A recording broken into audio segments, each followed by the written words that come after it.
Greetings, true believers. Tiki here. And BlueDragonFive. And tonight, we're here to come through a box of files we liberated from a fallen shield base. An event we're tackling in 10 thrilling installments. And tonight, we're on the penultimate episode entitled A Little Song and Dance. Oh, yeah.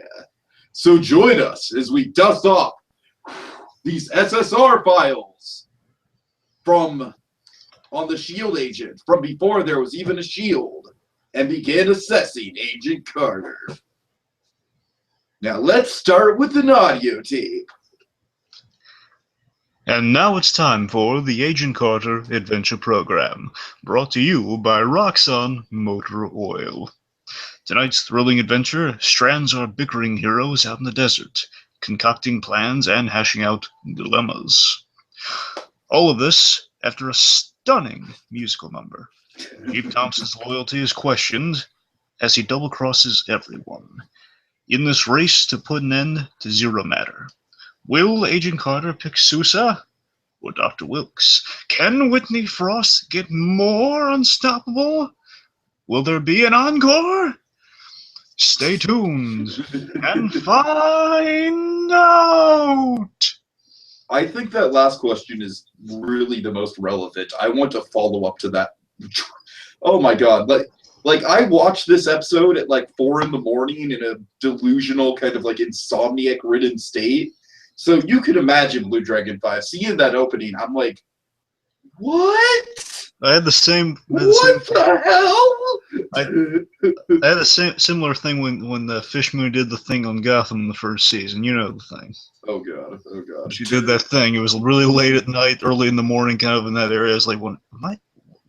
Am I hallucinating? What did she just do?" but yeah, I told you this is the best moment of the season was in this. Oh hell episode. yes! Hell yes! So let's not even waste any time. I really like. Obviously, I think the initial dream sequence is probably the best part of the whole episode, probably the best part of the whole season, Absolutely. if not the best scene of the whole series. Oh my god, it's done so well. One, it's just so well written, but it ends with just something fantastic. Oh yeah. Let's start. So again, we let's get to dive into it. Absolutely. So Peggy Carter, last episode we left them off. They were being knocked unconscious, really brutally too. Like back of the head knocks with guns. It's really uncomfortable, folks. So Peggy Carter, she awakens, but she's in black and white. She's in Better Call Saul, the opener to the season. Egad, what he saw.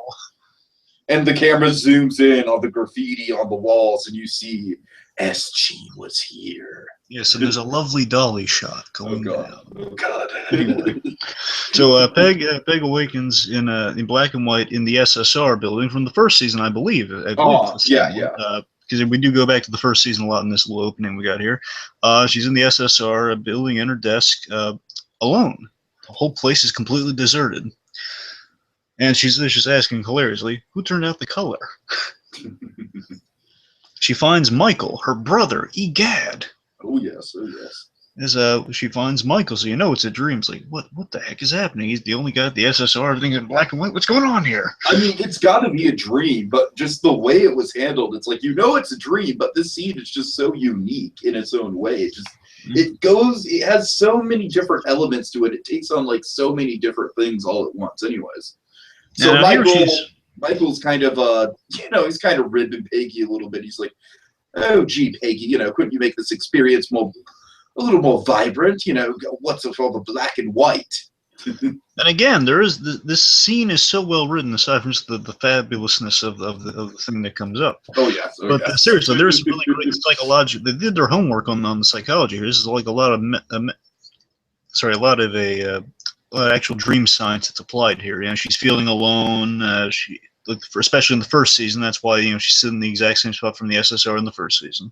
Mm-hmm. Things are black and white because she thinks there's only two ways of looking at things until this season happened. She kind of had her perspective kind of brightened, especially in a black and white mindset when she was thinking about what happened with Michael. She really kind of read between the lines and all colorful, like Michael's pointing out to her here. So again, Michael's kind of representing the message that she needs to learn in the dream. Right. Okay. And he's making some points. She's really hashing out her dilemmas that she's been kind of clinging to the back of her head this season. You got yourself killed, so I take your flag. And him saying, like, yes, that was very rude of me. Sincere apologies. I'm glad to see Michael. This guy played Michael Beck. He's great. Oh yeah. And then there's Bedcar's main problem here. I was doing what you wanted me to, and then he points out, no, I want you did what you wanted to do. I want you to do what you did this because you wanted to do this, and I made that happen. So again, it's like he's helping her even after death, even though it's a dream sequence. Bear in mind, but it's like that's the thing. It's just she's been overclouded by just the emotional loss of her brother. She didn't really quite realize that's what she's pointing out. Look, you want to do this. Don't just take up my flag. You're not doing this just because you have to. You're doing this because you want to. That's why I'm trying to point out to you. Don't take away the wrong message here, Peg. And then they have this really sweet moment again. It's because even though it's dream, Michael, it's really sweet. Her saying, I miss you. Really he's like, nice. I'd be there if I could. Yeah, that's really nice. Anyway, so then we see the color green. We see the green glow of the L&L automat, a familiar location from season 1. So again, this dream sequence just... As I have written down in my notes, since Peggy's just all glowing in a green light, I'm like, Peggy looks like she's auditioning for Wicked. God. But this dream sequence... Seriously. I'll tell you this dream sequence, though, it's this whole sequence from this point forward, it's exactly what this season needed to do with the LA Hollywood setting. It's just it's filled with loving reverence for old Hollywood, and I loved it. I loved every second of that, just seeing how everything was set up, and like they didn't have to just turn it up to 11 like they did, but it would have been great like this. But the way they turned it up to 11 just made it just all the more fantastic. Oh yeah. But it's just like kind of like the old "Singing in the Rain" number, where it's just like everything's just kind of like there. Him like gotta dance. Da, da, da, da, da. It's kind of like that. It's like everything's kind of shadowy. He's like happening upon new locations, stuff like that. Mm-hmm. So we're at the automat. It's very very old school. Great. I mean the whole sequence. It's very old school Hollywood. It's very colorful. Again, a bit of a big "Sing in the Rain," bit of kind of it's like not set in the 40s, but. Kind of like when the Muppets kind of recreated their journey. It feels very kind of like, set up. Yeah, The Muppet movie, where they all kind of like, it feels old Hollywood, like putting a set together. It feels very kind of constructed old Hollywood style. And great use of color in this whole sequence, am I right? Just feels very practical. Oh, yeah, absolutely. Like an actual theatrical production, too. Okay, so we see Angie at the bar, and we've been waiting to see Angie this season, so nice to see her show up. Oh yeah, just great psychological touches. This whole it's a way to bring back some old familiar faces, and again, I do hope the actual Angie comes back at the end of this, just to mention like, I'm going to Hollywood, Peg. Oh, don't get me started. But what are you doing, Angie? Oh, I'm busting my hump, working a double. What are you doing, English? It's just so great to see Angie back too. But I love this session. Well, I was in the desert. Oh, you want dessert? So again, the misunderstanding is very right. Very Inception-like, to be honest with you. It's like it's like subconscious kind of. It's like when they either attack the dream or they don't attack the dreams. Like they maneuver around it. So it's like they're not going to break the illusion of, oh yeah, you're dreaming. Oh, so you said you want dessert? No, I said I want dessert. I'm in a desert. Says, and then this line is again so many great, well-written lines here just epitomize what she's going through. I don't know what I want. Mm-hmm. Yeah, exactly. Oh boy. Just see that. So let's see. So Wilkes turns around, just charming as a devil, and he's like, "What about me?" And then she's dancing with Wilkes like she did at the beginning of the season. Again, it's a great little recap for the whole season in many respects. They have their dance. She's like bouncing around a lot of emotions. Like literally, like man, she had a lot of feelings for her. Held a gun to her head, so she's a little conflicted about her feelings there. Then the apple of her eye always, and then previously, and who I hope is still the apple of her eye, good old Sousa walks in, but he ditches the cane. He actually walks in. Huzzah! And that is probably my single favorite moment from this whole scene. Oh yeah, Sousa walks in. As soon as he ditches the cane, I'm like, oh my god, this is amazing. Yeah, but seriously, it's so nice that Sousa he gets a chance to ditch the cane. Like the thing's been I'm down in some way, to see super happy Susa. It's usually, I'm busting the grind, you know. It's like, the work. I lost that leg. I keep making jokes of it, but the wound's No, still he gets to show off his singing chops, and he does really good. He is a fantastic singer, Absolutely. really. He is. Absolutely. I love this musical number. Again, it's just feeding my love of Susa even more. So I love Peggy's reaction. Peggy's reaction is just like, Daniel, what in the bloody blue blazes is going on? No, it's not just that he can sing; he can dance too, which is awesome. Oh, yeah. And it's also, I want to point out in this scene, because you get to see him a little out of his usual character in this show. I'll remind you, folks, he is actually in the Avengers film. He's the secondary cop when Cap says, "Look, we got to stretch the perimeter." He's in the Avengers, the same actor. Right. Just wanted to point that out here real quick. Okay, anyway, so we have this very well choreographed, again, very old school, very Singing in the Rain-esque, but I'm obviously the one main one's kind of jumping to my mind. Just so great, so full of old reverence for old Hollywood, which felt fantastic. Peg's not sure of what she wants. It's kind of the main gist of the song. It's a really well written song too. It's so catchy. I could watch this 100 times. It's really I could, yeah, absolutely. So Peg's essentially what the lyrics boil down to is Peg's not sure of what she wants. She's having a romantic conflict. Again, really Archie situation. You know, she's got two guys. It's got a reverse Archie. She's got two great guys, and it's basically the song's about how Peg's blind side is to her heart at her core. You know, it's like her heart is kind of like the same thing. It stretches to Michael too. You know, Michael was kind of like a reason she got enlisted, and the thing she convinced herself over what she was actually feeling. Yeah, I mean, also like look at Steve Rogers too. Also, kind of like into the emotions are definitely kind of her blind spot, and that's kind of what she's facing in the song. And then who shows up? Oh God, Miss Carter. I hate to interrupt. Not that. No. Dottie! Oh, yeah. Oh, I'm sorry. Of course. Dottie shows up. Yeah. What are you doing here? And she has the best, again, so Joker-like. It's so Arkham game Joker-like. It's just, oh, Peg, I'm always in your head.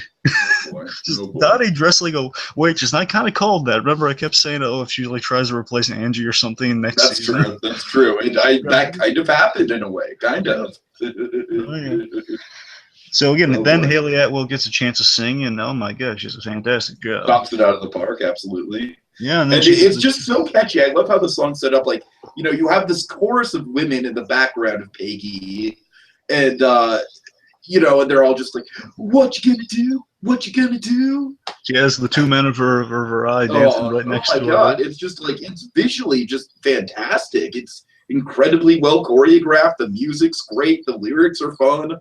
Awesome sequence. Just kind of read into something here. I love that Peggy Carter, kind of a way to Peggy Carter's heart is through dancing, because the whole thing with Steve Rogers, the whole Steve first dance for me. Totally, she dances with Wilkes, and I think the sad thing that's pointed out in this song is that Wilkes isn't exactly kind of the dancing type with the cane. Not that he can't dance, but not that he's not exactly light on his feet. And the idea that only in her, and even deep down in her dream, she would like him to walk again, whether she admitted it or not. It's because she would. It's just maybe saying that she would love that Daniel would be capable of these things. Not that he's not entirely capable, of course. Sure. But the idea is she might still idealize him as kind of a Steve Rogers type, perhaps. Regardless, though, it's just the idea, Susa, that he struggles with that relationship, the two of them getting together, and deep. If you want to look at simplistically, well, he can't dance. That's why the two can't be together. It sounds ridiculous, but I would say it's like symbolically, she can't dance with him. That's why they can't be together quite yet. Anyway, and then Jarvis shows up. Yes, Miss Carter, and did like a big feathery entrance, like the old Buzzley Berkeley. I think it's the Buzzley Berkeley numbers. I took it as flamingo dancers. That's fair. Which, I mean, obviously flamingos. You got to work that back in. So, wake up, Miss Carter. Oh yeah, it's time for you to wake up. And then they have this bit, which is a great little punchline to the scene. Literally punchline is Rose saying, "I'm sorry, you're not right for the hour back at the theatrical agency," and Rose punches her out just like she did that one day. Oh yeah. Then Peg wakes up and she unties herself, and then we cut to our next scene. And for my money, that's got to be one of my favorite cold opens I've seen in a while. Absolutely, it is the best scene of season 2. I don't care what happens in the next one. This is the best scene of season 2. Come on. Right. Tell me I'm wrong. I dare you. No, you're not. You're absolutely right. I would go as far as to say within all the Agent Carter series, it is the comedic. It has the comedic equivalent to the Brooklyn Bridge sequence, where that's a dramatic moment. This is the comedic side of that. So that's I hear you. I hear you. That's the good frowny comparison. face. This is the smiley face. Okay, meanwhile, let's see. We pick up where we left off with our three guys, and I love this story. Again, I could watch these guys in their own sitcom, pretty much. I think that'd be good. Samberly, Thompson, and Sousa are stuck out in the desert because Peg, when she was going See if after Sousa Jarvis. actually goes ahead and kills Samberly at one point. wanna He's getting see- close. He's getting dangerously close. I would love to see him periodically try to kill Samberly. Like Thompson saying, no, we need him. He knows the code.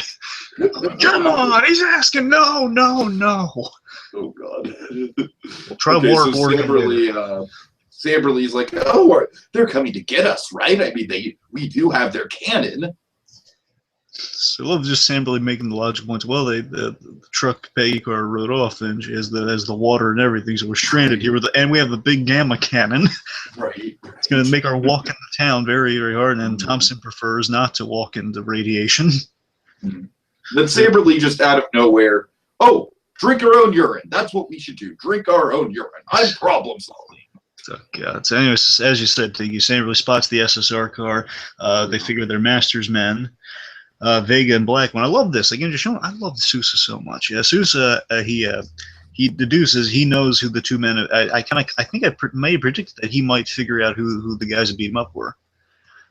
Vega and Blackwell. And Vega, remember, Vega's like that one guy from the beginning who says, might be Wilkes might be a communist. Remember that guy?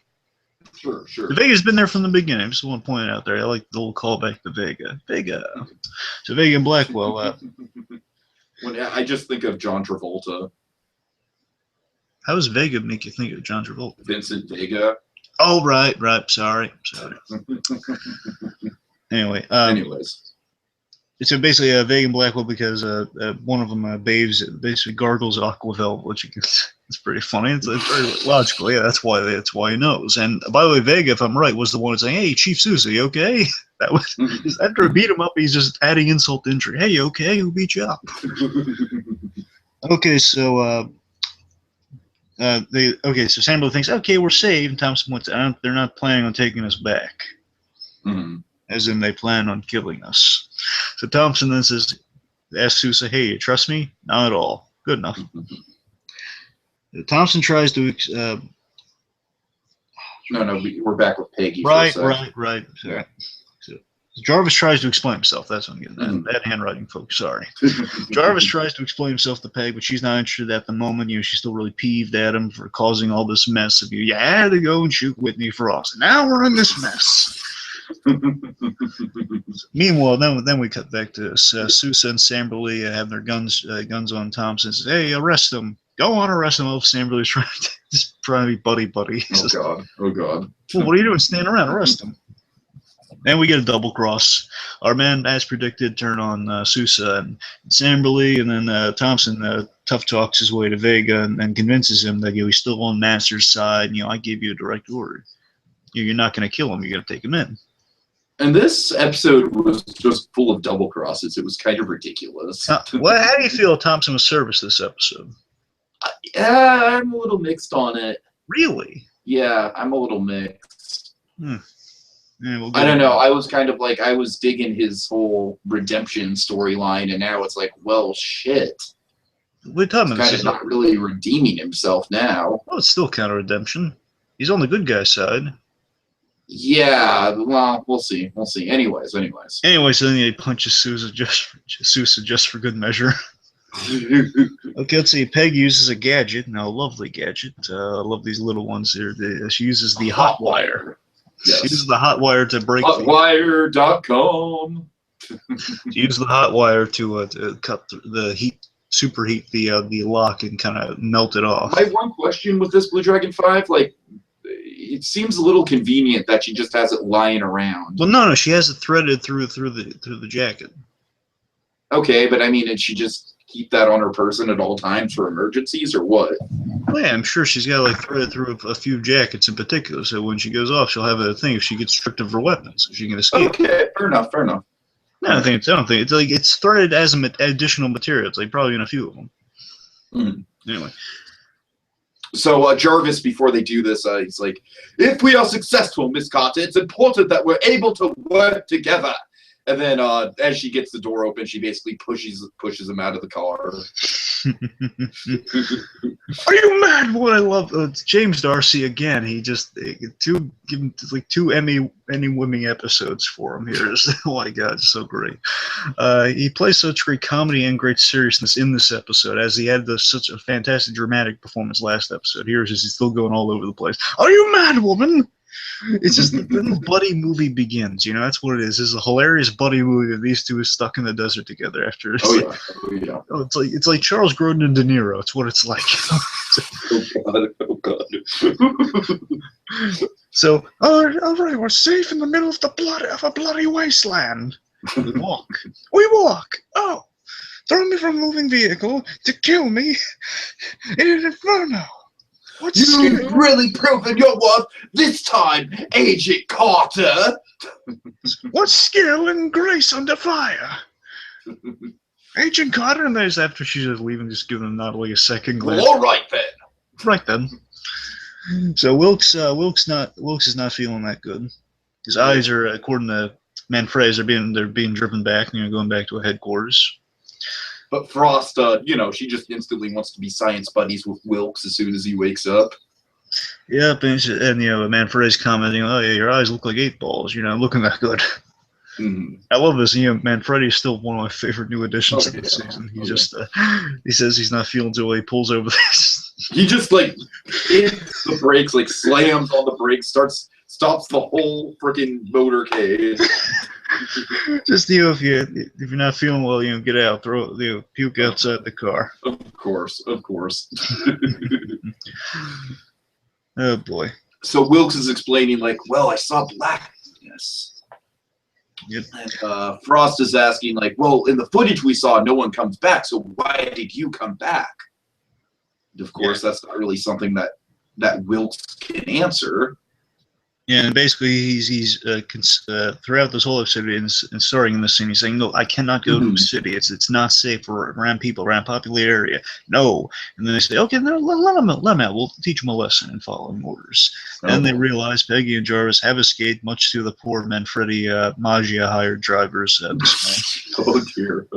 Just bang right in the head. Again, very violent for a ABC show, but I was kind of surprised to see something it's just there wasn't a lot of blood or anything, but it's just a cold shot to the forehead. Yeah.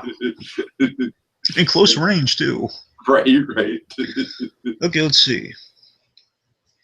Well, I do have kind of a question though. Why is Wilkes afraid of the gun? That is a good question. Well, to be fair, he doesn't know if the bullets will work on him because I think he's obviously not as confident about the zero matter stuff as Frost is, and he sees the zero matter stuff as very almost kind of random in terms of what it can do, maybe. So right. I can see maybe. Yeah, because he didn't see her get shot and survive, so he doesn't know he. That's true. I was kind of wondering, technically, he could just shoot him and he'd still be fine. Then there's kind of an impasse. Well, I'm going to run away now. You can try shooting at me. It's not going to work. Right. Let's see. So then Manfredi's a great line after he shoots this poor driver. Poor guy. He's just driving the thing. He doesn't know people escaped. It's just, look, I'm hot. I got sand in my shorts, and I want to go home. Oh God. And I love this too. Again, just showing you how great Manfredi is. He's comforting Whitney Frost, telling her, "Okay, look, I'll send my guys out there to look for him. It's going to be fine." Manfredi is seriously a great boyfriend material to Frost. Yeah. Okay, let's see. So he's a charmer. See, Jarvis and Peg are getting on each other's last nerves at this point. And this is the Ozymandias of Jarvis and Peggy's relationship right here. Oh yeah, it's definitely. Well, I'm not sure they're having a moment where coward. Oh God. No, but I'm saying they're out in the desert, they're at wits end, their whole storyline is kind of culminating right here. These guys made up their minds 15 minutes or before. Okay, anyway, so basically, it's the argument starts. Again, this is one of the best scenes this season too. This is really fantastic. My name is ASAP Sousa. God. Anyway, But seriously, this scene really is potentially one of the best scenes this season. Oh yeah, absolutely. One of the best written, one of the best acted scenes in the whole season. So basically, the whole argument starts with Jarvis wanting the rest, and you picked up it's not an option, and they're saying, "Oh, I should have left you at home." And then Jarvis he's standing firmly on his ground, he's saying, "I'm not apologizing for doing the right thing," and she's saying, "No, you were being reckless and selfish." And I love this. Oh my God, the way James Darcy delivers this just gives me chills. The intensity he brings. Oh my God, just let him hold Cranston's Emmy. That's all I'm asking. Just let him hold it. So he's saying, reckless and selfish, like you with Dottie Underwood, because of you and going after Dottie Underwood and saving her when you didn't have to. My wife got shot. And I mean, he goes from just like bumbling to just really intense. Just the way he ramps up and he gets to like you with Dottie Underwood, which led to my wife getting shot. And then he delivers like just the stinger of the line where he's like, "Everyone around you dies," which poor Peggy. We know how much that affects her. Later she says, "Well, contrary to everyone else, I'm not a murderer." And then you're right, he just fires back with that wonderful. Oh my, that's so cutting line. You could feel the when you heard that line. So that's that cutting.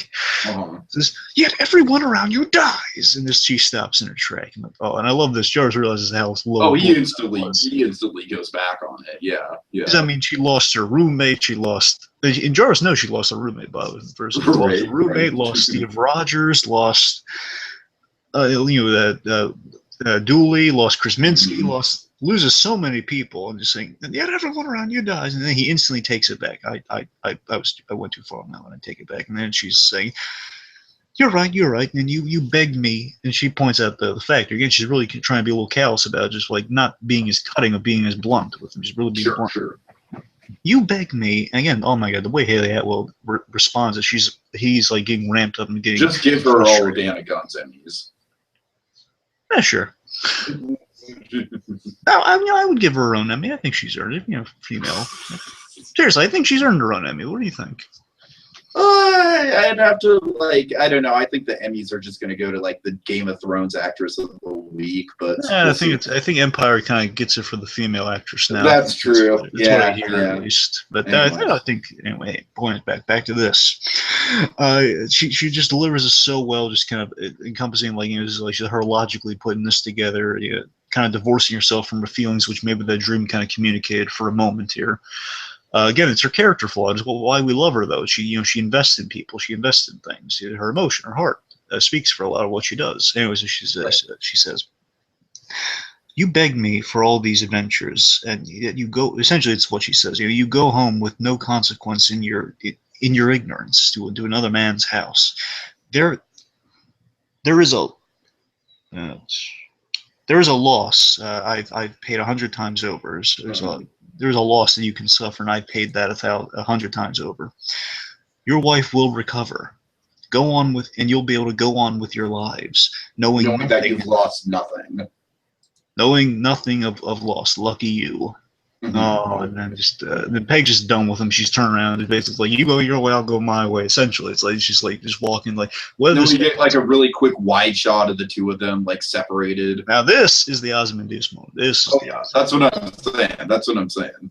Just right here, it's just when he says this, and we knew this was coming. And I love how they build this because the whole last episode we were armed with information no one else knew. That's why we were investing in Jarvis. That's why we absolutely were with him, even though he was making decisions that were rash. But we absolutely knew where he was coming from. We were like, "Jarvis, don't do this, please."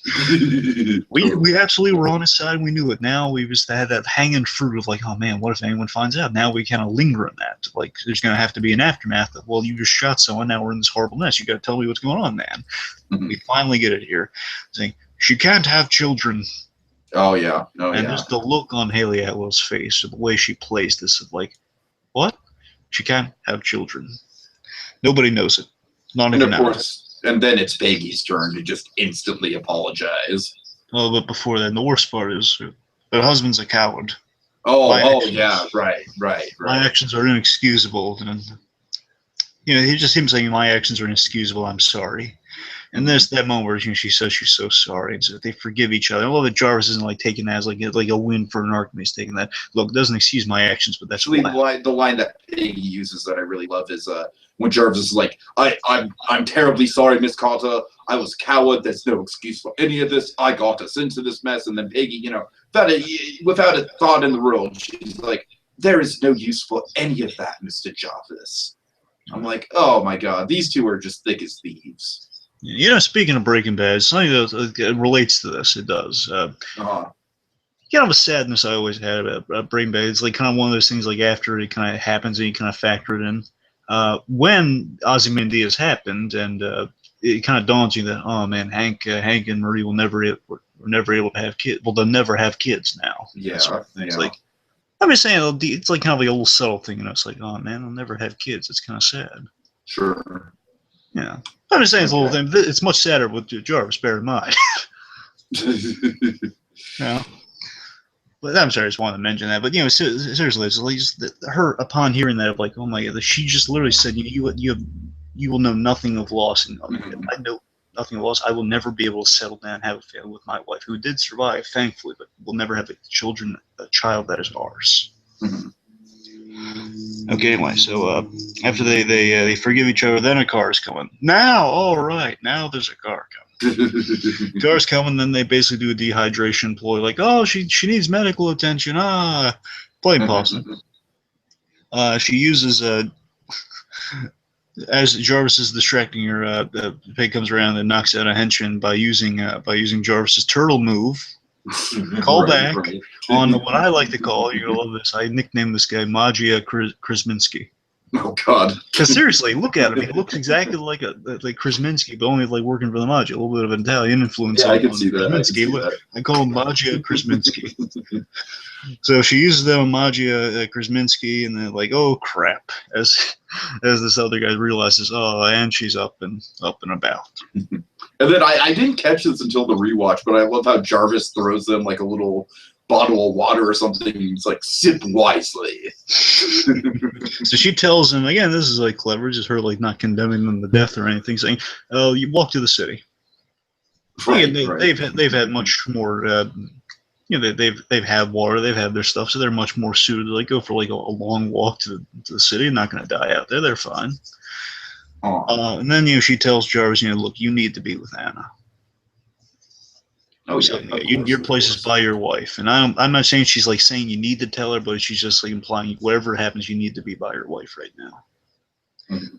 So, next scene. Okay, then we get Kirkwood Smith coming in. This guy is like the anti-Dooley for the season. Yes, it's amazing. I love his role. So Masters is asking why they're not in a shallow grave, three of them. It was Thompson's orders. And then this Vern, the way he processes this is like, well, I also kind of wanted Thompson dead, but he was able to talk these two guys out of my direct orders. And I torture people with Nazi torture implements. I think it impresses Masters in the long run. Absolutely, because he always has some reverence for Jack. Sure, remember, he didn't want to mind inhibit him, but he had to. So he tells Vernon, so Thompson, you're just showing his worth here, just playing the angles. And again, I love the season they played. I think they played Thompson well in that. We didn't quite know he was playing his odds. He was doing what was ever convenient for him. He was like he is a good guy, but he's just kind of weighing, should I side with the bad guys to do some good, or should I just stick to my guns in like kind of a failing system? Right. And he was just playing his up, so he can go back and forth like that, and it finally comes to fruition this whole season, him doing all these double crosses, and kind of starts here. He tells Vernon about the Gamma Cannon, and he suggests, again, through working with the villain to achieve a good mean here, using the Gamma Cannon against Whitney Frost and restoring order, which is a very valid point, which, Masters here, he heard about this uproar for killing other council members. He's very fearful of this woman. So Okay. this would be very beneficial to him. So again, Thompson's playing his smart cards here. And what about Andy Hardy over here? And he says, well, look, he's got nothing in. Thompson playing it very strategic. Well, he's got nothing on you, so even if he wanted to do something, he couldn't. And he likes being the boss, so he wants this too. He says, and again, Sousa here playing it. So again, Sousa knew this plan, but wasn't sure if it was going to work. But he's just speaking very honest answers, whether it was planned or not. It sounds very natural for him. Well, look, Frost needs to be taken down, so I'm in. Mm-hmm. And Samberly is absolutely, and he can absolutely count on him. Oh, you can count on me 110%, sir. I just want you to know that. God. Vernon's reaction to Samberly cracks me. Oh, God. So Thompson says, hey, look, I'm on your side, whatever you want to do. If you want to put these guys down or you want to just go with my plan. Again, I love that, too. You're not quite sure how far Thompson would go. Right. Yeah, you're right. I think you're convincing me. I think they did a good job kind of playing him at the gray zone. Because we know definitely, that's the thing with Thompson Scare. We know he's like, he joshes with these guys really harshly, but with all the characters, like he always... He meanly joshes people throughout the first season, the second season, and deep down he's a good guy and he means well. He has an insecurity, which Peggy Carter got to know him over during the Howling Commanders episode. For sure. But again, you still know Thompson. If he doesn't want to put him down, he'll make a mention of that, but he will be willing to put people down for his own survival. So what happens? Oh, well, Masters, he just says it's a smart plan. He congratulates Samberly and Sousa. Now get to work. Very Gus Fring-like. Okay. Oh, yes. And Samberly is genuinely appreciative. He's like, thank you, sir. Yes, sir. And Sousa's asking, was the punch really necessary? He says, well, it was to sell it. Okay, Yeah. Meanwhile, Manfredi. Yay! Oh, Manfredi shows Frost this. And this is a really great scene for Manfredi. But I love this scene. Oh, totally. It goes by really quick, but again, I'm just loving this guy. I can't wait to see him in the next episode. I'm so glad he lived for the next episode. So Manfredi is showing Frost around this waste management facility, and he apologizes. It's a really kind of a lovable loser quality. It's dirty, it's grimy, it's not fit for a woman like you. And again, it's so endearing. Like you root for. Yeah, it is. Totally. We've all been this guy. It's just the lovable loser quality of like, how can you not root for this? Even though he's killing people, he's a mobster.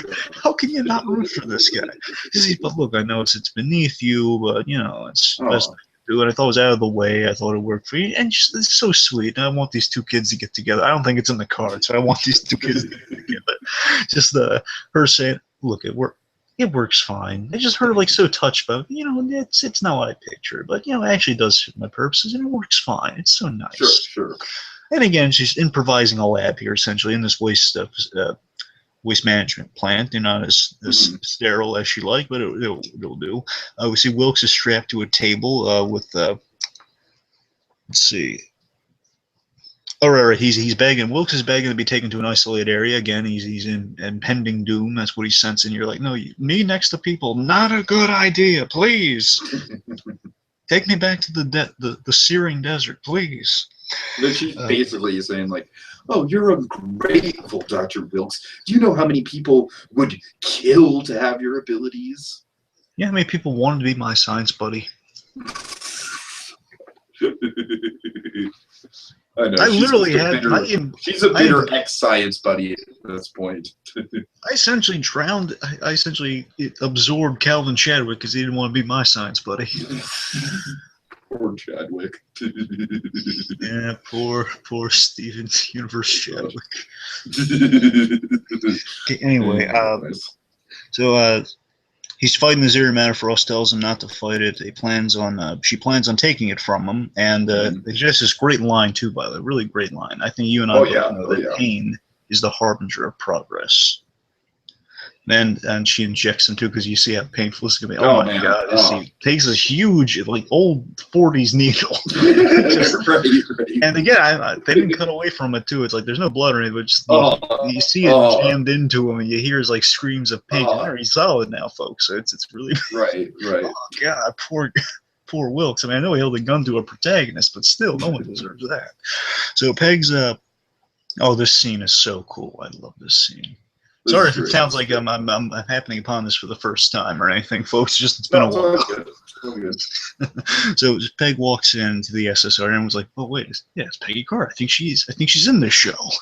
She just walks into the bullpen and just like she opens the chief's office where she finds Masters getting off the phone. He turns around. "Oh, Miss Carter, you're a resistant." You're expecting like a shaft line or something. "You're a bad mother." Right. Like that sort of thing. Shut your mouth. Well, I'm just talking about Agent Carter. God. Anyway, but Peg walks in really confidently. She's been through heck and back. She literally walked through a desert. She's had the Ozymandias experiment. This is her. That's just telling Skylar to wise up to the plan, essentially. That's what she's doing. She's walking in there, and Vernon says, "Oh, you're one resistant." Just bam! Punches him. And then this, I love this. Peg has had it. She's like, "I found out my dear friend is no longer going to have children because you're working with that crazy lady. I've had enough to hear." Right. This is for the 70s show. This is for crippling Alex Murphy. Oh God. Wow. Deep cut there. This is for not doing a second season of Beware the Batman. Oh my God. This is for getting killed as a Green Lantern. Oh jeez. Okay. Anyway. A lot of references, folks. But seriously, just how cool is that? She just walks in there, just taking just punching the crap out of it. You know, she could just easily wipe the floor with this guy. Just poor Kurtwood Smith. It's like Then the best part is like after Sousa and Thompson pull her off, you just hear Kirkwood Smith just give like a very very bemoaned Carter. I'll tell you what cracks me up. just the speed and rapidness, and this is it's perfect comedic timing amongst a very serious situation. Just beating them up, and then Susan Thompson like quickly scuttle in the office. No, we need this. No, different plan. Wait, what? I just love her like reaction of like, what? It's like I thought we were all good for this. Seriously, just the way Haley Atwell says like, wait, what? I thought this was all part. I thought this was good. Oh God. Just beating the crap out of them, like the horror on their faces, like no. There's a crowd forming outside, like what the heck's going on? So Thompson says, "No, we can't kill Vernon. We need him." Mm-hmm.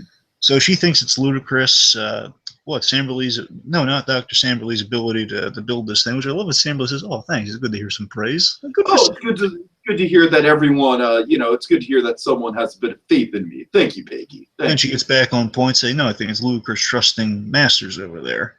Mm-hmm. Doesn't like to climb into bed with snakes. And Thompson has a very hilarious line. "Well, I frankly don't care who you get into bed with." And we linger on a shot between Sousa and Peg. Of course. And then, as the Masters just laid one in his way, and you're saying, contrary to popular belief, I have no interest in you, Agent Carter. Mm-hmm. You won't kill me. You won't kill me. I won't kill you because I don't have to. We're at a stalemate. Oh yeah. And apparently Sousa's also cool with this because he takes out. Sousa has a great line too. He just says, "He's cool with this. He's cool with this if it takes out a lady killing people with black space goop." Symbiote. Not symbiote. Yeah, I know. We don't see like an awesome looking Sousa in a black Spider-Man outfit jumping around. Well, we haven't seen the finale yet. You never know. Well, that's how he gets there. Maybe that could be how maybe the whole like ditching his crutches thing could be a foreshadowing of Sousa using the symbiote to heal his legs. And you see, that's how he's going to be able to dance with Peggy Carter. Exactly.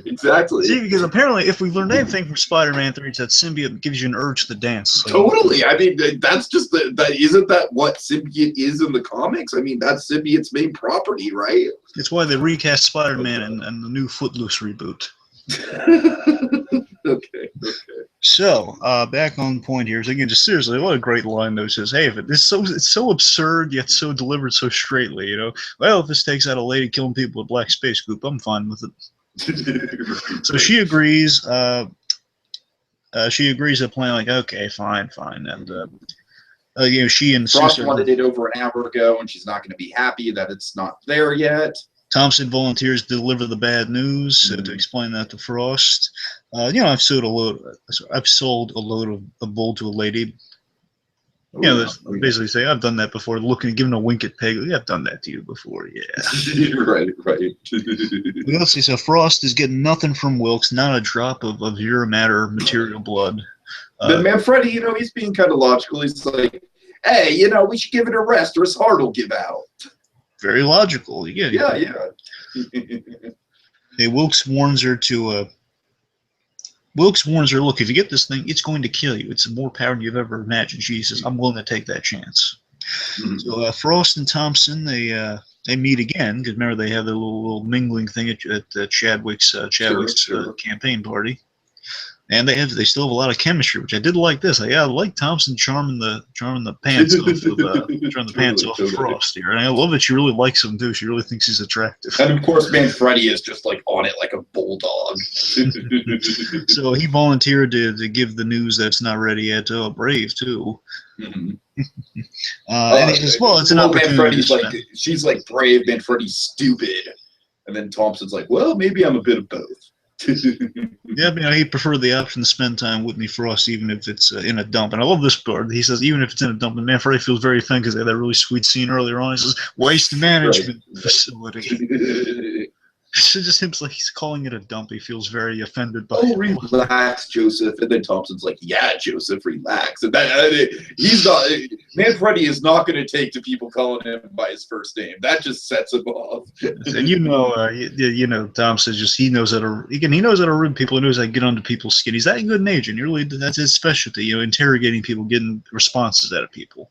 Totally. So Manfredi leaves, but he's really steamed. They have this hilarious thing. One of his henchmen, like one of the Maggia henchmen, opens the door for him. Hey, do I look like a lady? You don't open the door for me.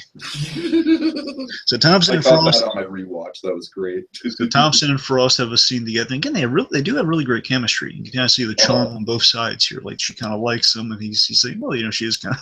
There might be something there, even though she's really evil. And she's got a terrifying, black symbiotic scar across her face. Yeah. Oh, according to Manfredi, that's attractive to some people. Yeah. And not symbiote. So, he mentions, the cannon's undergoing repairs. And he just says, okay, well, so you want me to wait on it to impress me? No, to ruin you. And the way Thompson plays, again, Chad Michael Murray does a great job in this scene. With the double cross. No one does a good double cross like Chad Michael Murray. So Bezos says, well, why are you telling me this? He's double crossing. I can deliver you masters in return for what? So I can get a seat on the council. Oh yeah. So again, strategic on Thompson's part. Again, we're kind of wondering at this point. Wait a minute, that's kind of what Masters was pitching to him. You got to advance yourself in this organization, getting on the council. We've seen the council in action. Knows who the powerful people are. I mean, deep down, I don't think he's going to do it, but still, you got to wonder: is he planning this? Is he just double crossing a quadruple cross? What's he going for here? So Thompson says he comes back and he says she's bought it. And again, I like how we're armed with this information where other people aren't, so we kind of know about the double cross where other people don't. So we know how. Masters comes in, he's like, "You must have quite the silver tongue, Jack." And I love that Peg thinks she's smart enough to think that Thompson's up to something because no one trusts Jack Thompson least than Peggy. Sure. Samberly comes. He's like, "Okay, now, I am not going to stress this enough. This gamma core needs to be handled with extreme caution." And he tells Masters how to fire it, how to work it, so he can take out Frost. Peg's worried about the plan. Sousa has a good logic where it's like Vernon. If there's one thing I've learned about Vernon Masters is that he always does what's best for Vernon. Yeah, that's the line. There you go. Yeah. Let's see. So, but as Sousa's saying that, the car drives. One car drives off, and their car battery's shot. So again, double cross. Yep, their fuel lines are cut and there's radio silence. So they're thinking that Masters is pulling a double cross on them. So again, we know who's actually pulling this double cross here. And again, we hope Thompson's doing the right thing, but we're not entirely sold. He's kind of self-serving. And then we cut back to Samberly flirting with Rose, and this is great. Hello, he's just trying to say he tough talked Vernon Masters. Oh yeah, so I look him dead in the eye. And I say, I don't care if you're Vernon Masters or Henry Truman or Tarzan of the Apes. All I want is a thank you. Again, pleasantries, and that's a callback to the what happened to please? Please. Can you imagine, seriously, with that, can you imagine if there's someone intercut a scene of just him saying, what happened to police, talking to a Victor Zaz, and the next scene it's like him going to police station saying, please? Okay. So he shares the gamma bomb plan. They're like, who told you to build a bomb? Saying, well, you said it was your idea. Wasn't it? I just love the discovery he's playing there. Like, and then I love Rose. She's just like, spit it out, Aloysius. So they determine, they deduce he's going to Thompson's going to kill everyone. Mm-hmm. Well, that's good, right? I mean, Wilkes is evil now. I just love him pointing that out. Wilkes is evil now. Right? He can't keep up with all these plot twists. Exactly. So, can you build a jammer? Yeah, I can build them like. It'll take 3 minutes to build. I can build them 2. We're gonna see how that pays off. Mm-hmm. So let's see. So Jarvis is fussing over. Get the limited time only up-brand Kleenex tissues. Dun, dun, dun, dun, dun, dun. No, I think in this case it'd be like. All right.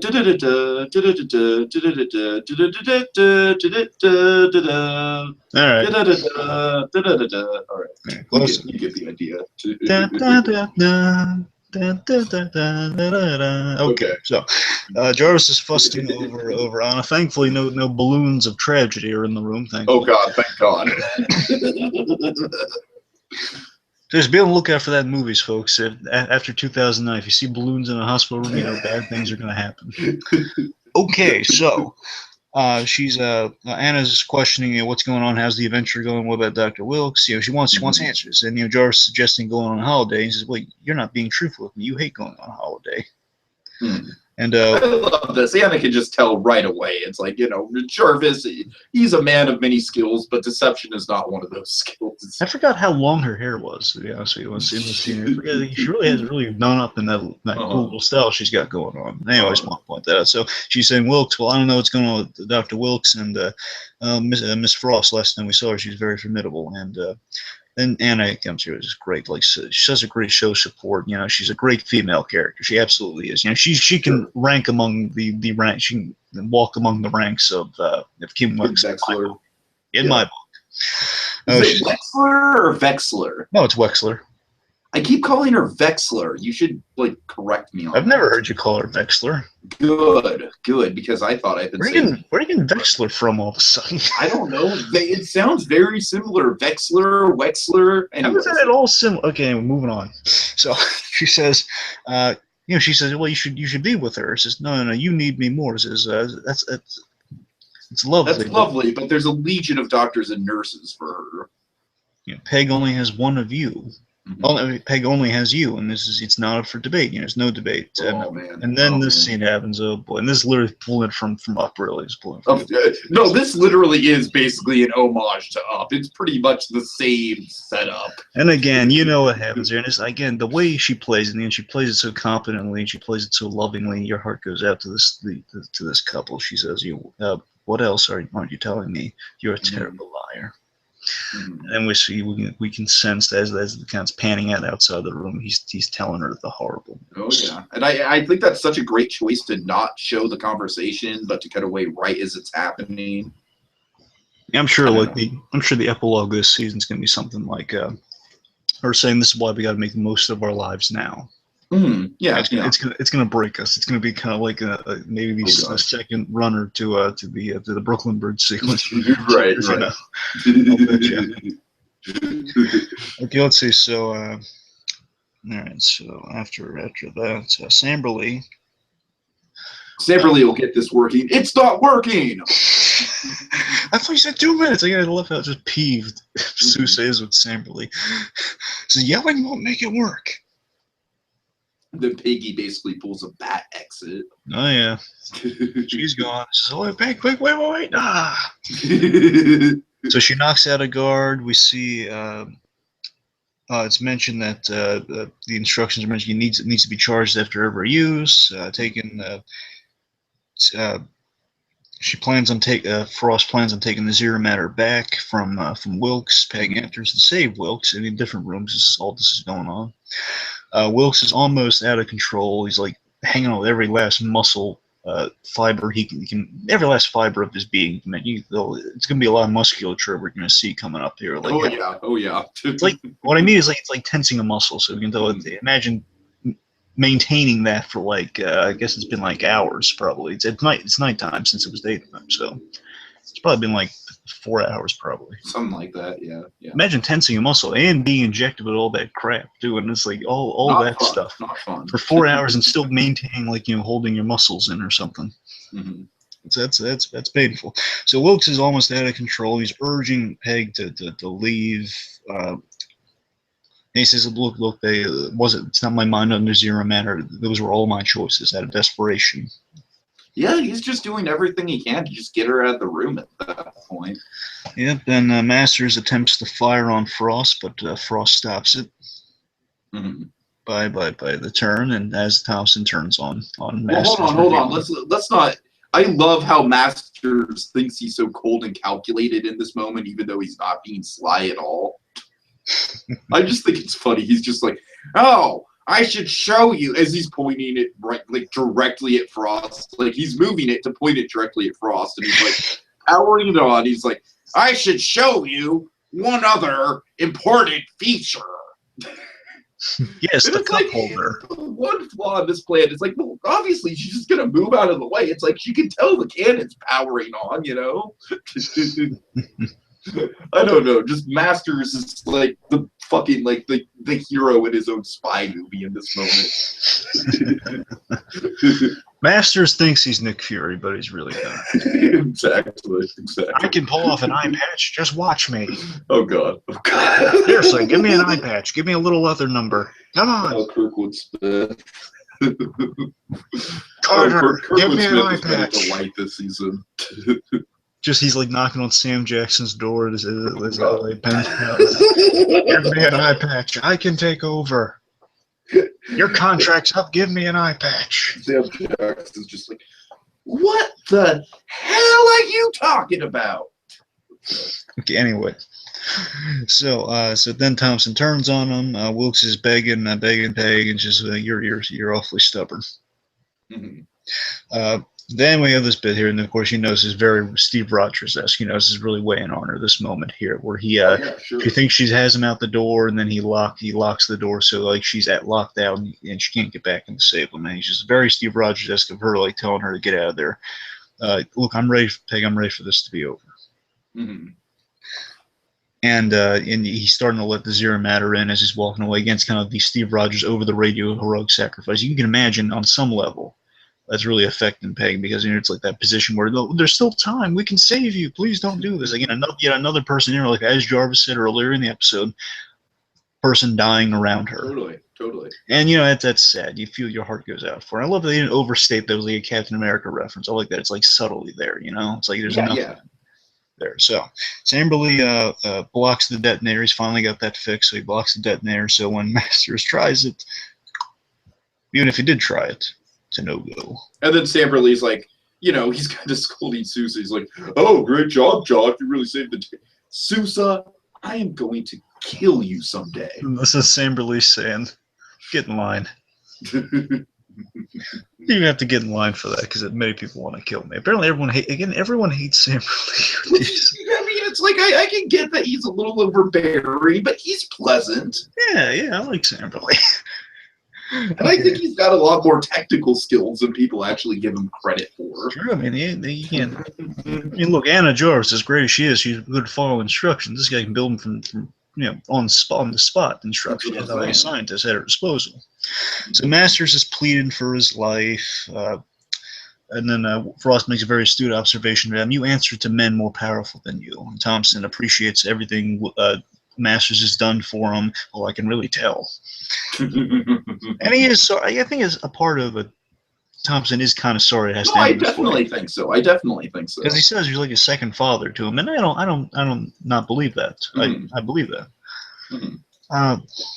Anyway, There's one thing I've learned from you, Vernon. It's never let a good opportunity pass you by. And then Master's like, you're doing that right now. So Frost is saying, would you like to do the honors? No, I hear your way's cleaner. Oh yeah. Oh So yeah. again, very strategic way to get out of there. I'll be back and we can talk. And again, she's like, she's really titillated by this guy. She is. We have a lot to talk about. Again, she really likes Thompson. I wonder. Oh. Maybe I think it's the Zero Matter getting her ego riled up that she would think I could leave Maybe. Manfredi for Thompson on some level. Maybe.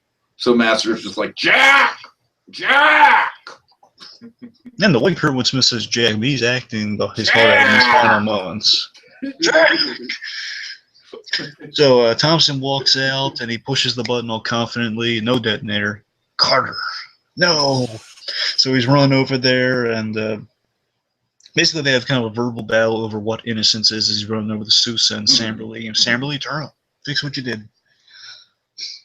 And let's see. So Vernon would have killed us the first chance he got. yeah. Then Peg's pointing the Right. gun. Basically, as Peg Carter gets there, then Thompson's holding the gun on Samberly, and he fixes it. No, don't fix it. He just literally flips the switch, and it's fixed. Okay, it's fixed. Then Peg puts a gun on Thompson, and we have a really kind of a great kind of a tension-filled cliffhanger here. Like Peg, and they're going to pick up with this, by the way. Just Peg holding the gun on Thompson. Oh yeah. And we don't know if she's going to shoot him or not. Because I got to tell you though, in the pros, Thompson is not to be seen. Oh, that's okay. That's interesting. I'm just telling you, I rewound. I could not find Thompson in the promo except for that one bit. Yeah, except for that one bit. I'm just saying everything in the daytime. I don't. With Ed lining everyone up, I don't. No sign of Thompson. Okay. Something to keep in mind. So anyways, let's see. So Vernon is Master's last stand right here. Yeah, Vernon. Yeah, you're right. Sorry. I have connection. No, basically none of which are useful to me anymore. And she's saying, she had a really great line. She says, I'm remaking the world in my image, which again makes a lot of sense for a character, the Madam Mask character, remaking the world in her scarred, Zero Matter image. And then Masters just starts laughing. She's like, "Why are you laughing?" And then, this is just a great fucking line for Kurtwood Smith to go out on. Is he dead? Well, no, he's not dead. He's not? Well, I'm saying not yet. I'm saying okay. We don't know what's going to happen. I assume he's going to die in the next episode. Because if he is, if this was his dying words, this would be an awesome fucking dying words. I'm saying, I assume it's going to be his dying words, but then again, there was a giant explosion, so we can assume he died. That's we don't know. True. But his dying words is, because they got you too, bitch! And then Wilkes stumbles in as she realizes, oh man, they're going to blow. This thing's a bomb. It's rigged to blow. And then Wilkes before that explosion goes off, Wilkes stumbles in as he's letting all the Zero Matters all craggly. It's all bad. It's all bad. And then she's starting to freak out. Dr. Wilkes, no. And then the guy blows up as a dark explosion. He totally warned her. And so again, we can assume.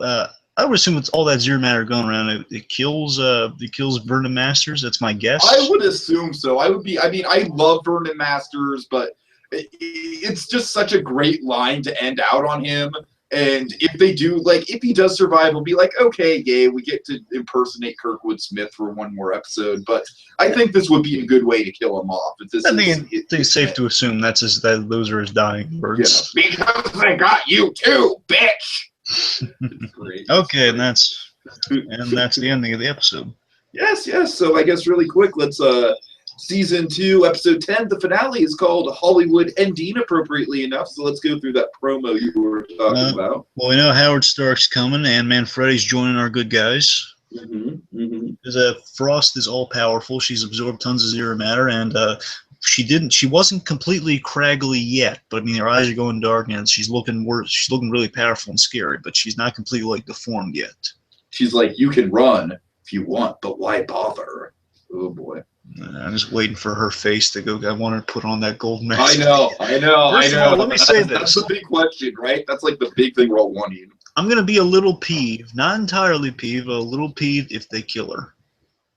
I think they will, but I think we might see the mask before we get to that point. See, why is Marvel they started to adjust this habit now, but it was the longest time where they kept killing off their bad guys. Yeah, I know. The thing with Frost and me, it's like if she survives, I feel like she'd be too powerful. Well, I'm saying like, they could pull a Red Skull, literally, because she has kind of paid cards Red Skull, where she disappears into the zero matter void, where we just have a hint that she's still up around, you know. Oh, okay, I can see You know, that. that'd be kind of neat just to say that she's alive. Yeah, we see there is definitely going to be a zero matter void. We see Sousa kind of getting sucked up into it. He's holding on to something. Oh yeah, big old riff. Let's see. Howard has a clear shot of Frost from the cannon. Yeah. And the promo is definitely hyping up like you won't want to miss the shocking final second. So it seems like we're going to end on a cliffhanger. I don't know about that. I think they're going to be. I mean, that's what the promo said, though. The promo said shocking final seconds. Hey, shocking final seconds doesn't. All right. I mean, that's like a better, Breaking Bad season 3 style, shocking final seconds. Like that's what I think of when I think shocking final seconds. It's fair, but it makes me really worried if they go for if they're planning for a third and they don't get it because Haley Atwell might have other commitments. Yeah, that's true. I've heard about that. Yeah. Oh, I don't know. And it's even a shame. I mean, I love this season. I think this season has probably been an improvement over season 1 overall. But yeah, if we end on a cliffhanger and then there's no season 3, oh man, that'd be kind of a bummer. Oh yeah. Okay, a couple quick things. Are we gonna get some sort of payoff for the flamingo? You would think we have to, right? Well, I know they're definitely gonna make reference to a flamingo in the end because they have to whatever. I don't think it's gonna be like the epic sacrifice we were predicting, where the flamingo takes Manfredi's bullet or something for Jarvis. Oh god. But what I think might happen is that it's gonna be like a thing where it could be one of two things. One, it could be, hey, everything's going fine. We've been through a trauma, Anna and I, but we've kind of taken a liking to the flamingo. Either that, or this is like kind of a third option, I should say. Howard Stark goes by and says, "Oh, hey, it's my flamingo." Yeah, I changed my mind. I don't like him anymore. Get rid of him. Oh god, that'd be great. Or second option, heartfelt option, a little out there, a little funky, but take it for what you will. Again, like all is fine. Like they kind of reconcile and having a big emotional moment of like, we can't have kids. That's why we should live for the moment. And maybe Howard Stark tries to make him feel better by saying, hey, little Burn Stark is your own kid. Which is like a little insensitive, but very sweet in his own Howard Starky kind of way. And it's kind of like, in some way, you could have it play. I'm not saying that's like on paper may not sound the greatest thing, but acting wise, right. It could be like a thing where Jarvis is like, this has been the bane of Jarvis's existence, but now he kind of sees the sensitivity of all life. Of like, it's the closest thing. It's like it's a thoughtful gesture by Howard Stark, who's had so much meaning in his life, and also just this. He's treasuring life a little more now that he can't bring his own life into this world. So he's kind of taking it under his wing, pardon the pun. Okay, a couple quick more things with Spec. Is Wilkes still around, or did he die in that explosion? I think Wilkes is dead. You think Wilkes is dead? Okay. I'm predicting death, either that or like we're going to see it. Maybe a hint at just purely zero matter ghost, but like not him coming back or anything. It's like Okay. Last vestiges of Ghost. Like at the end, what they could do is like gamma pulse happens. Whitney Frost that rips open up. It's like closing and sucking her in or something. Like Wilkes is like kind of maybe like a void in the zero matter. It's like pulling her back in at the last second to save the day. Maybe that's it. All right. What about Peggy and Sousa? Are we going to get any kind of resolution on that? I think they're going to end up together. I hope they end up together. He's two reasons. One, I love Sousa. He is kind of, again, pardon you can expect this reference, mainly because they had a scene literally pulled from it. He is kind of a 40s Marvel Jim Gordon. He is. No, I can see that. And the other reasons I'm just dreading a moment where if they have something that doesn't match up Winter Soldier, because I love that movie. I want to just have them, because it makes sense. He was in combat. He probably got saved by Captain. Yeah, right. Sure. I want that line to work. That's the only reason I was a little skeptical of the Wilkes thing. Okay. I love Wilkes. I was fearing, oh man, I'm really gonna like this guy, aren't I? But that's not gonna. If she marries him, it's not gonna make any sense. It's a little, it's a little continuity thing. It's that one little thing. How do we think the Thompson storyline is going to shake out? I think Thompson's going to definitely redeem himself in the end. But then again, what's presented with us here, that didn't occur to me since I saw the promo. I think she's definitely going to shoot Thompson, but not lethally. Okay. I don't think Okay. she's going to shoot him lethally, though. I think because she has a line in the promo that we maybe glazed over, but being the episode, so yeah. Regardless, Right. the line is something along the lines of, "Come on, Carter, we both know you're not going to shoot me."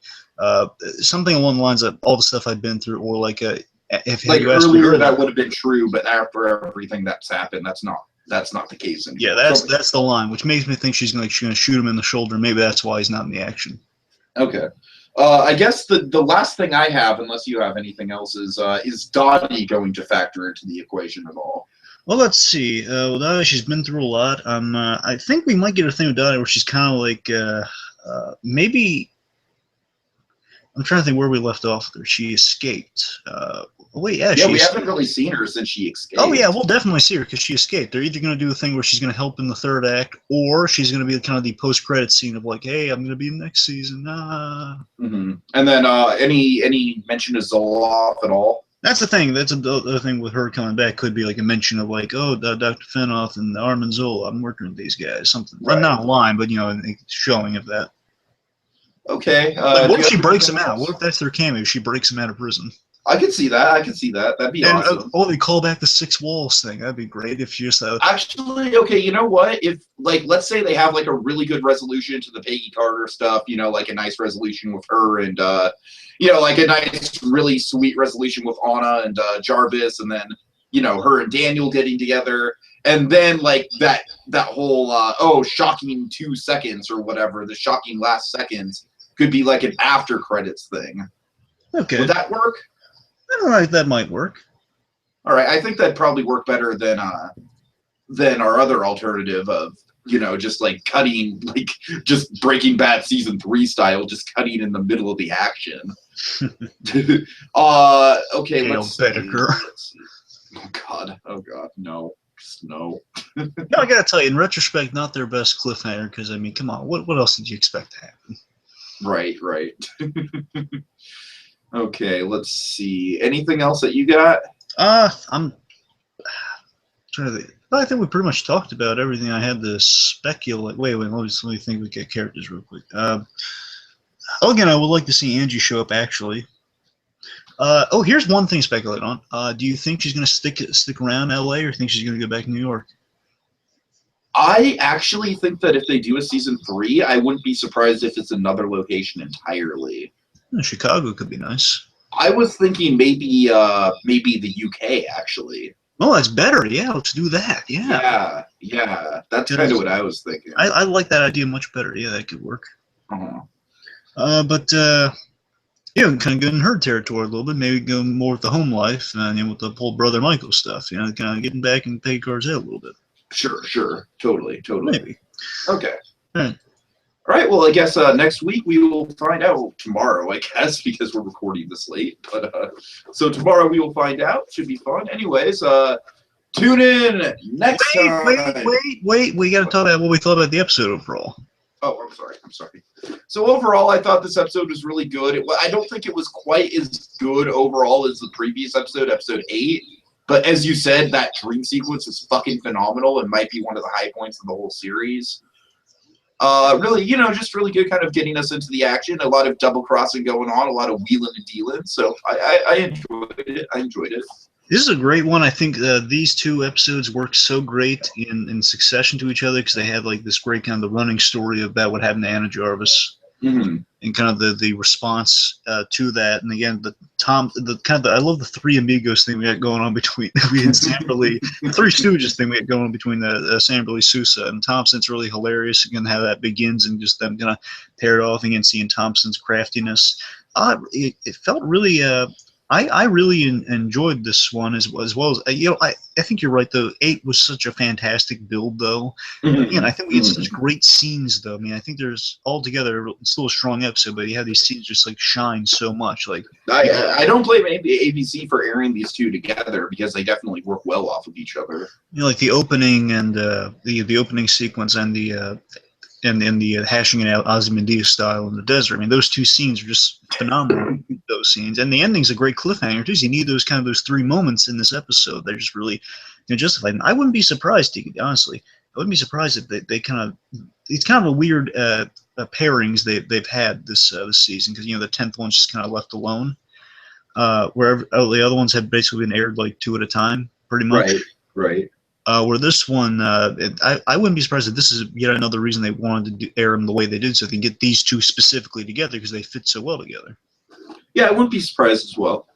Anyway, so I mean, overall, I like this one. The opening is the best moment of this season. It's kind of the happy version of the Brooklyn Bird scene. Again, good stuff. The show is season 2.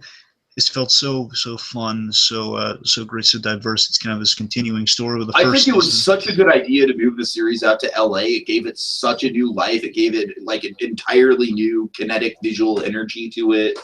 Very, very good stuff.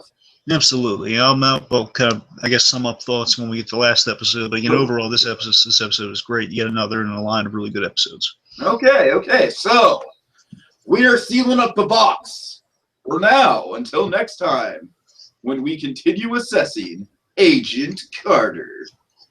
Tune in next time, fellow patriots and spies alike, as we continue the further adventures of Agent Carter. Daniel, what in the bloody blue blazes is going on?